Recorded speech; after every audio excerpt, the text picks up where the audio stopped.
안녕하세요. 대한민국에서 제지 산업을 가장 쉽게 설명해 준다고 자부하는 대기업의 담당 멘토 김기동입니다. 자, 오늘은 택배량의 증가에 따라서 수혜를 볼 수 있는 대림 제지에 대해 살펴보도록 할 텐데요. 구체적으로 어떤 부분에 수혜를 받을 수 있는지, 그리고 택배량이 어떻게 증가하고 있는지, 이런 내용들을 제가 영상 속에서 자세하게 풀어보도록 할 테니까요. 딱 5분만 집중한다고 생각하시고 지켜봐 주시면 정말 감사하겠습니다. 이번 시간에 일단 자본시장에서 이런 대림 제지 같은 골판지 업계에 관심을 가지고 있다고 하는데, 여기에 대한 세부적인 내용을 함께 알아보도록 하고요. 거기에 이어서 현재의 택배 수요 현황도 알아보도록 하겠습니다. 아무래도 골판지 같은 경우에는 택배에 많이 사용되기 때문에 저희가 택배 수요를 지켜보는 것이 중요하다고 할 수 있겠죠. 그리고 마지막으로 대림 제지 같은 경우에는 이렇게 지지를 해주던 바닥 구간을 확인을 하고 현재 추세가 상승 추세로 좀 전환된 모습을 보여주고 있습니다. 그렇기 때문에 저희 여기에 대해서 어떠한 대응 전략을 짜는 게 좋을지까지 이번 시간에 이런 순서로 하나하나 중요한 내용들을 풀어가 보도록 할 테니까요. 제 영상 계속해서 지켜봐 주시면서 혹시나 마음에 드신다고 하시면 구독과 좋아요 한 번씩만 눌러주시면 정말 감사하겠습니다. 택배 박스에 대해서 이렇게 AI 2차전지 버금갈 기대주라는 이런 내용들이 나왔습니다. 세부적인 내용을 살펴보고자 한다면요, 이 생성형 이 AI와 2차전지 대세를 논하는 요즘에 자본시장에서 이런 골판지 제조 업체들에게 꾸준하게 관심을 두고 있는데요. 많은 분들이 골판지가 뭐 얼마나 한다고 그러냐 이렇게 생각을 할 수도 있겠지만, 최근에는 러시아 우크라이나 전쟁 여파로 원자재 값도 많이 오르고 수출도 예정같지 않은 데다가 이 성장세가 좀 보장되긴 한 거냐고 좀 반문을 하고 있습니다. 하지만 이런 여러 의구심에도 골판 제조 업체에 대한 자본시장의 관심은 기대 이상이라고 할 수 있겠는데요. 이런 원매자들은 가격만 맞으면 수천억 원의 투자 의지를 피력하기도 해왔고, 시장에서는 택배 물동량이 하나에도 빠지지 않고 우상향하고 있다는 점을 좀 주목을 하고 있습니다. 따라서 장기간 보유하면서 꾸준하게 상세를 그려야 하는 경영 참여형 사업 펀드 운용사들의 철학과 딱 맞아떨어진다는 관측도 있기 때문에 저희가 앞으로도 이러한 골판지 시장을 좀 지켜볼 필요가 있다라고 할 수 있겠는데요. 이렇게 자본시장이 골판지에 남다른 관심을 보이는 이유가 무엇이냐면요, 바로 핵심은 택배 수요가 과연 줄어들지 이런 질문에서 시작을 한다고 할 수 있겠습니다. 현재 다른 제지업계들의 상황은 별로 안 좋습니다. 이런 신문 용지에 대한 수요도 줄고 최근에는 사무용지에 대한 이런 수요까지 줄어든 상황에서 이 골판지 업계는 좀 수요가 늘어나고 있는 것이 포인트라고 할 수 있겠는데요.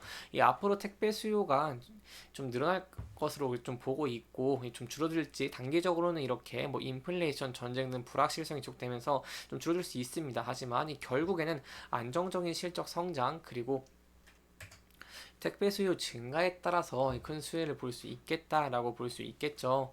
이 택배 생자를 만드는 골판지도 또 대체제가 없다는 점이 이런 제조업계의 매력이라고 할 수 있겠고요. 이러한 상황이기 때문에 유가 그리고 인건비 영향을 받는 택배 유통 대신에 이렇게 골판지 제조 업체는 앞선 영향에서 좀 자유롭기 때문에 제가 골판지 업계가 향후 추가적으로 이런 성장할 가능성을 저와 함께 지켜보시는 게 좋을 것 같습니다.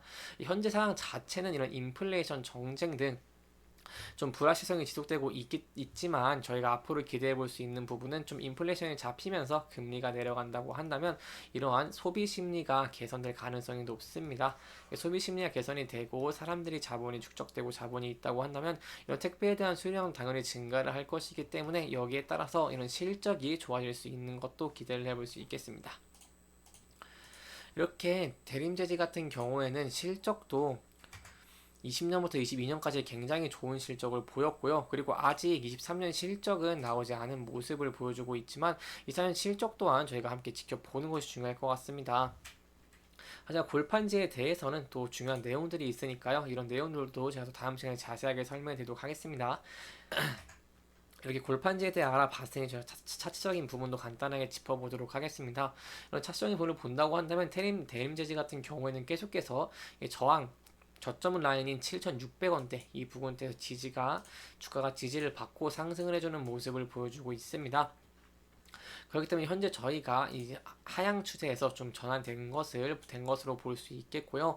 이 앞서서 이렇게 241선에서 단기적으로 좀 저항을 받은 모습을 보여줬는데, 현재는 241선을 돌파하면서 높은 거래량이 이렇게 좀 실리고 있는 모습을 보여주고 있기 때문에 저희가 241선을 주가가 이탈하지 않는다고 한다면 계속해서 우상향 추세로 흘러가는 것을 기대해 볼 수 있겠고요. 만약에 상승을 하면서 481선, 앞에 저항을 받았던 481선을 돌파해 준다고 한다면 저희가 향후 상승 추세도 기대해 볼 수 있겠습니다. 하지만 만약 주가가 하락을 하면서 이렇게 이탈하게 된다고 한다면 전 지지 저항 라인인 8,200원대 이 부근대도 지지해 주는지 그 여부가 중요할 것 같고요. 이 부근대도 이탈하게 된다고 한다면 이렇게 전 저점 부근에 지지를 받는지 지켜보시고 여기에 대해서 좀 리스크적인 관리도 하시는 게 좋을 것 같습니다. 이렇게 이번 영상은 대림제지의 이런 골판지 수요 그리고 택배량 이런 증가에 따른 수혜를 볼 수 있다는 부분들을 조금 짚어보면서 진행을 했고요. 해당 영상은 개인적인 의견이 많이 들어갔기 때문에 투자자분들의 주관적인 생각과 해당 내용을 토대로 현명한 선택을 하시면 좋을 것 같습니다. 영상 잘 보셨다면 좋아요와 구독 부탁드리고요. 해당 영상뿐만 아니라 대기업에서는 그 누구보다 열정적인 멘토들이 많으니까요. 부디 타 종목의 영상도 시청해 주시길 바라며 오늘 영상 마무리하도록 하겠습니다. 끝까지 시청해주셔서 감사합니다.